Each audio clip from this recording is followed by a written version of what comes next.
Hi everybody, so let's talk about face shapes. So there's tons of different face shapes out there because there's tons of people out there and everybody has a different face. But I'm going to talk about the most common face shapes that are out there. So we're going to start off by talking about oval shaped face, which is a good starting point, I think. So oval shaped face is basically sort of like an egg. It's sort of like an egg shape. It's curvy, so it's got like a curved forehead. It goes wider at the cheeks and then it tapers in at the jawline.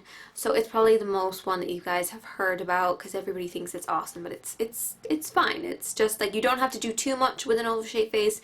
It has everything pretty much done. The next one is a round shaped face, and basically all that we've done is to take an oval shaped face and elongate it so it's longer. So in this way you still have that curved forehead, but you have fullness at the cheeks. So there might not be any definition between the actual cheeks here. It might be all the same fullness, so you won't have the wide point that you have on an oval shaped face, but it still tapers in, but it might not be as obvious because there's so much fullness on the kind of outer part of the face, the cheek area. Next we're going to talk about long shaped faces, and basically a long shaped face is an oval that has been stretched, so it's been elongated. So in this way the forehead is a little bit higher, so it's higher up, and the jawline can be a little bit lower, and you won't have the broadness of the cheeks because it's sort of the same. Now we're going to move on to square shaped faces, and this is actually the one that I like working on the most as a makeup artist.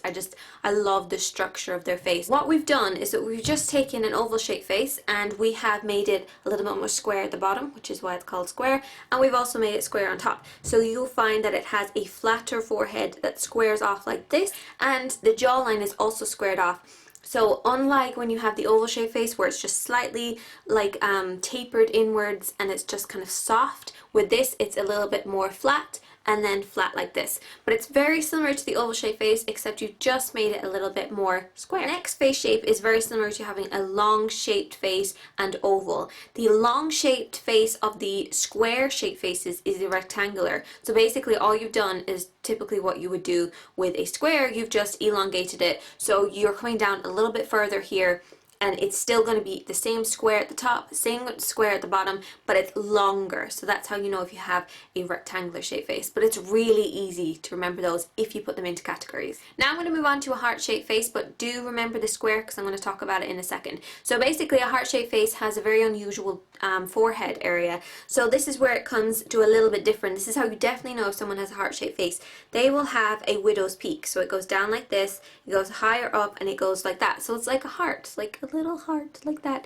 Also their jaw is going to be a little bit more tapered as well, so that is why you get the little heart shaped face. It's very cute. Now we're going to move on to inverted triangle. Now this is basically if you took the forehead from a square shaped face and the jawline of a heart shaped face and put the two of them together. So you have a squared off forehead, it's a simple squared off forehead, and then you also have quite a tapered jawline. So it's very easy to remember those if you put them into the categories like that. So we have square and then nicely tapered. Now for a simple triangle shaped face, it's a little bit of a mixture again, but a triangle shaped face can actually also be called a pear shaped face, and the reason being is that it has a full bottom and a very small forehead. So the forehead is slightly inwards like this, so kind of similar to our kind of widow's peak, but instead of being a widow's peak, it's actually in a little bit more. So it's quite an unusual shaped forehead. The hairline will come down a little bit more like this, so it makes the top of it look like that. Like that's all the skin that you can see,